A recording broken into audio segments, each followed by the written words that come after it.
महाभारत में द्युत क्रीड़ा के समय युधिष्ठिर ने द्रौपदी को दांव पर लगा दिया और दुर्योधन की ओर से मामा शकुनी ने द्रौपदी को जीत लिया। उस समय दुशासन द्रौपदी को बालों से पकड़कर घसीटते हुए सभा में ले आया। जब वहां द्रौपदी का अपमान हो रहा था तब भीष्म पितामह, द्रोणाचार्य और विदुर जैसे न्यायकर्ता और महान लोग भी बैठे थे, लेकिन वहां मौजूद सभी बड़े दिग्गज मुंह झुकाए बैठे रह गए। द्रौपदी को घसीटकर लाया जा रहा था तब तक भी द्रौपदी को यह भान नहीं था कि मेरा चिरहरण होने वाला है। जब दुशासन से भारी सभा में द्रौपदी की साड़ी उतारने के लिए कहा गया तब द्रौपदी को इस बात का एहसास हुआ कि संकट बड़ा है। उस वक्त उनने अपने सबसे प्रिय सखा भगवान श्री कृष्ण का नाम पुकारा। हरि हरि अभयम कृष्णा अभयम। उद्धव गीता या उद्धव भागवत में श्री कृष्ण के सखा उद्धव उनसे इस संबंध में कई सवाल करते हैं। आओ जानते हैं श्री कृष्ण उद्धव संवाद को। उद्धव कहते हैं, हे कृष्ण, आप पांडवों के आत्मीय प्रिय मित्र थे। आजाद बांधव के रूप में उन्होंने सदा आप पर पूरा भरोसा किया। कृष्ण, आप महान ज्ञानी हैं। आप भूत, वर्तमान व भविष्य के ज्ञाता हैं। किंतु आपने सच्चे मित्र की जो परिभाषा दी है, क्या आपको नहीं लगता कि आपने उस परिभाषा के अनुसार कार्य नहीं किया? आपने धर्मराज युधिष्ठिर को द्यूत, जुआ खेलने से रोका क्यों नहीं? चलो ठीक है कि आपने उन्हें नहीं रोका, लेकिन आपने भाग्य को भी धर्मराज के पक्ष में भी नहीं मोड़ा। आप चाहते तो युधिष्ठिर जीत सकते थे। आप कम से कम उन्हें धन, राज्य और यहां तक कि खुद को हारने के बाद तो रोक सकते थे। उसके बाद जब उन्होंने अपने भाइयों को दांव पर लगाना शुरू किया तब तो आप सभाकक्ष में पहुंच सकते थे। आपने वह भी नहीं किया। उसके बाद जब दुर्योधन ने पांडवों को सदैव अच्छी किस्मत वाला बताते हुए द्रौपदी को दांव पर लगाने को प्रेरित किया और जीतने पर हारा हुआ सब कुछ वापस कर देने का लालच दिया, कम से कम तब तो आप हस्तक्षेप कर ही सकते थे। अपनी दिव्य शक्ति के द्वारा आप पासे धर्मराज के अनुकूल कर सकते थे। इसके स्थान पर आपने तब हस्तक्षेप किया जब द्रौपदी लगभग अपना शील खो रही थी, तब आपने उसे वस्त्र देकर द्रौपदी के शील को बचाने का दावा किया। लेकिन आप यह दावा भी कैसे कर सकते हैं? उसे एक आदमी घसीटकर सभा में लाता है और इतने सारे लोगों के सामने निर्वस्त्र करने के लिए छोड़ देता है। एक महिला का शील क्या बचा? आपने क्या बचाया? अगर आपने संकट के समय में अपनों की सहायता नहीं की तो आपको आपात बांधव कैसे कहा जा सकता है? बताइए, आपने संकट के समय में सहायता नहीं की तो क्या फायदा? क्या यही धर्म है? इन प्रश्नों को पूछते पूछते उद्धव का गला रुंध गया और उनकी आंखों से आंसू बहने लगे। भगवान श्री कृष्ण मुस्कुराते हुए बोले, प्रिय उद्धव, यह सृष्टि का नियम है कि विवेकवान ही जीतता है। उस समय दुर्योधन के पास विवेक था, धर्मराज के पास नहीं। यही कारण रहा कि धर्मराज पराजित हुए।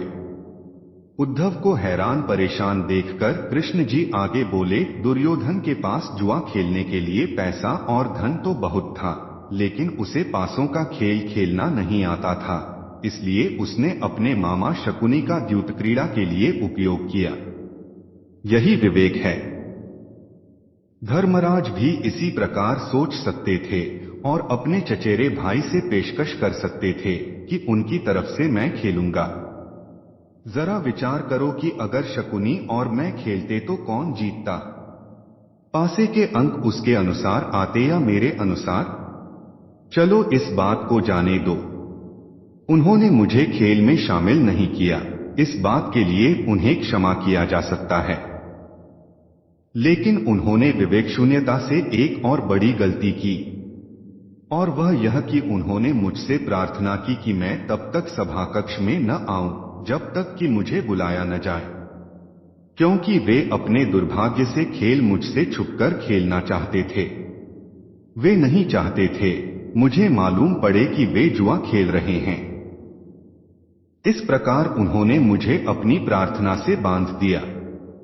मुझे सभाकक्ष में आने की अनुमति नहीं थी। इसके बाद भी मैं कक्ष के बाहर इंतजार कर रहा था कि कब कोई मुझे बुलाता है। भीम, अर्जुन, नकुल और सहदेव सब मुझे भूल गए, बस अपने भाग्य और दुर्योधन को कोसते रहे। अपने भाई के आदेश पर जब दुशासन द्रौपदी को बाल पकड़कर घसीटता हुआ सभाकक्ष में लाया, द्रौपदी अपनी सामर्थ्य के अनुसार जूझती रही। तब भी उसने मुझे नहीं पुकारा। उसकी बुद्धि तब जागृत हुई जब दुशासन ने उसे निर्वस्त्र करना प्रारंभ किया। जब उसने स्वयं पर निर्भरता छोड़कर हरि हरि अभयम कृष्णा अभयम की गुहार लगाई, तब मुझे उसके शील की रक्षा का अवसर मिला। जैसे ही मुझे पुकारा गया, मैं अविलंब पहुंच गया। अब इस स्थिति में मेरी गलती बताओ। उद्धव बोले, कान्हा, आपका स्पष्टीकरण प्रभावशाली अवश्य है, किंतु मुझे पूर्ण संतुष्टि नहीं हुई। क्या मैं एक और प्रश्न पूछ सकता हूं? कृष्ण की अनुमति से उद्धव ने पूछा। इसका अर्थ यह हुआ कि आप तभी आओगे जब आपको बुलाया जाएगा। क्या संकट से घिरे अपने भक्त की मदद करने आप स्वतः नहीं आओगे? कृष्ण जी मुस्कुराए, उद्धव, इस सृष्टि में हरेक का जीवन उसके स्वयं के कर्मफल के आधार पर संचालित होता है। न तो मैं इसे चलाता हूं और न ही इसमें कोई हस्तक्षेप करता हूं। मैं केवल एक साक्षी हूं। मैं सदैव तुम्हारे नजदीक रहकर जो हो रहा है उसे देखता हूं। यही ईश्वर का धर्म है।